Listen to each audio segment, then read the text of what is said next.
Assalamualaikum warahmatullahi wabarakatuh. Greetings, judges, and audience.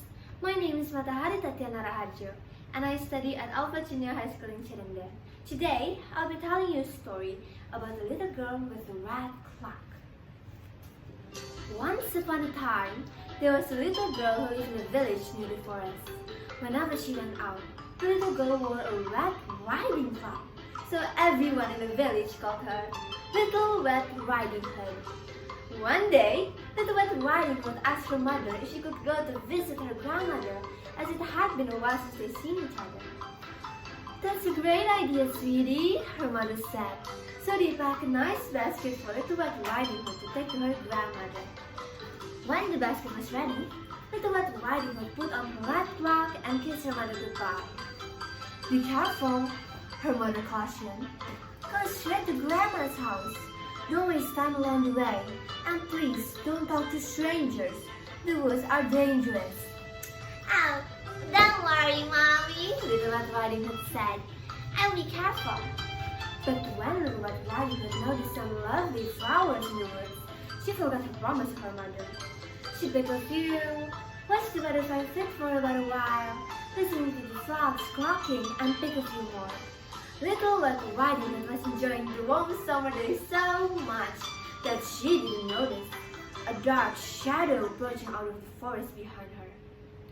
Suddenly, a wolf appeared beside her. "What are you doing out here, little girl?" he asked, in a voice as friendly as he could muster. "Oh, I'm on my way to see my grandma who lives in the forest near the brook," Little Red Riding Hood said. Then she realized how late she was and quickly excused herself, rushing down to the path of her grandma's. The wolf, in the meantime, took a shortcut. The wolf, a little out of breath from running, arrived at Grandma's and knocked lightly at the door. "Toc, toc, toc." "Oh, thank goodness, my dear. Come in, come in. I was very sick that something had happened to you in the forest," said Grandma, thinking that the knock was her granddaughter. The wolf let himself in. Well, poor Granny did not have any time to say another word before the wolf gobbled her up. Hop! The wolf let out a satisfied bark. Bark! And then he poked through Granny's wardrobe to find a nightgown that he liked. He added a frilly sleeping cap, and for good measure dabbed some of Granny's perfume behind his pointy ears.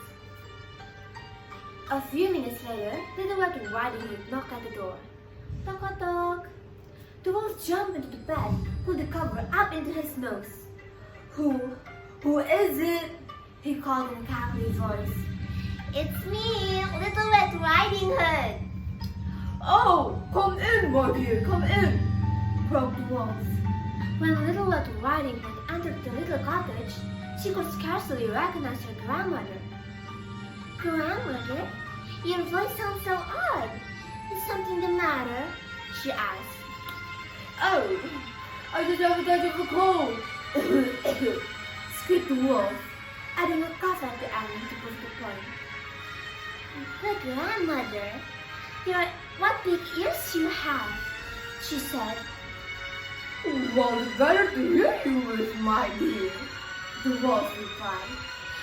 "But Grandmother, what big eyes you have," Little Red Riding Hood said as she edged closer to the bed. "Well, it's better to hear you, to see you with, my dear," said the wolf. But Grandmother, what big teeth you have," Little Red Riding Hood said, her voice quivering slightly. "Well, the better to is you with, my dear," roared the wolf as he leaped off the bed and began to chase the little girl. Almost too late, Little Red Riding Hood realized that the person in bed was not her grandmother, but a hungry wolf. She ran across the room and through the door, shouting, "Help! Wolf!" as loud as she could. A woodsman who was chopping logs nearby heard her cry, and he ran towards the little cottage as fast as he could. He grabbed the wolf and made him spit out the poor Granny, who was friendship with this whole experience, but still in one piece. Oh, Granny, I was so Riding Hood. I'll never speak to strangers or think I'm gonna forget it again. Dear child, you've learned an important lesson. Thank goodness that this woodsman is fast enough to come here to save you, said Granny. The woodsman knocked out the wolf and dragged him to the deep forest where he wouldn't bother people any longer. Grandmother and Little Red Riding Hood had a nice lunch and a long chat together. The end. Thank you for listening. Wassalamualaikum warahmatullahi wabarakatuh.